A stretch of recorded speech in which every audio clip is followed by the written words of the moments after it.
Alright, so here are the after effects. I think that might have been part of the keyboard.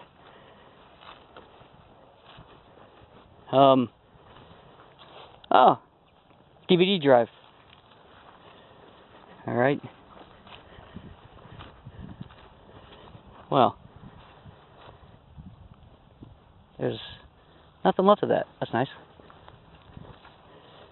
Hey, on the rest of the keyboard. That's wonderful.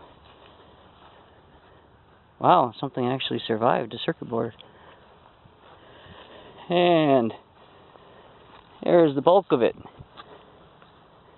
Maybe the CPU is actually still on the other side.